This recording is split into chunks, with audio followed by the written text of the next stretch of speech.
बहुत समय पहले की बात है। कपिलवस्तु नामक नगर में एक राजकुमार का जन्म हुआ, जिसका नाम था सिद्धार्थ गौतम। जन्म से ही उनमें करुणा, सरलता और गहन चिंतन की प्रवृत्ति थी। वे राजमहल की हर सुख सुविधा के बीच भी जीवन के असली अर्थ को समझने की खोज में लगे रहते थे। यही बालक आगे चलकर बुद्ध के नाम से विख्यात हुआ। राजमहल में रहते हुए भी सिद्धार्थ ने देखा कि संसार में लोग रोग, बुढ़ापा और मृत्यु जैसी पीड़ाओं से घिरे हुए हैं। एक दिन जब वे रथ पर नगर भ्रमण करने निकले तो उन्होंने क्रमशः एक वृद्ध, एक रोगी, एक मृत व्यक्ति और एक सन्यासी को देखा। उन दृश्यों ने उनके हृदय में गहरी हलचल मचा दी। उन्होंने सोचा, क्या यही जीवन का सत्य है? क्या मनुष्य हमेशा दुख और पीड़ा में ही जीने को अभिशप्त है? क्या इससे मुक्ति का कोई मार्ग नहीं है?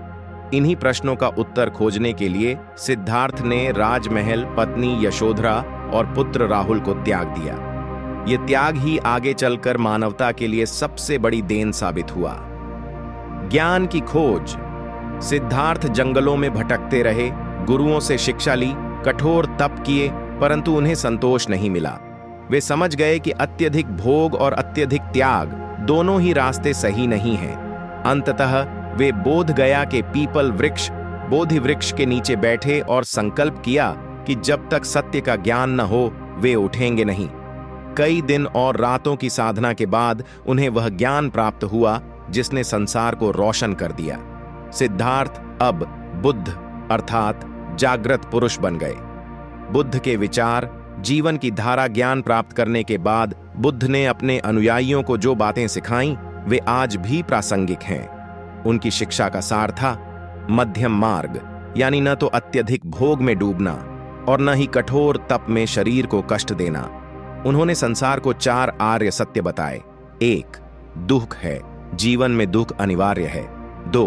दुख का कारण है तृष्णा, लालच और आसक्ति। 3. दुख का अंत संभव है यदि तृष्णा का अंत हो जाए। 4. दुख के अंत का मार्ग है अष्टांगिक मार्ग। अष्टांगिक मार्ग बुद्ध ने समझाया कि मुक्ति और सच्चे सुख के लिए 8 मार्गों का पालन करना चाहिए। सम्यक दृष्टि, सम्यक संकल्प, सम्यक वाणी, सम्यक कर्म, सम्यक आजीविका, सम्यक प्रयास, सम्यक स्मृति, सम्यक समाधि,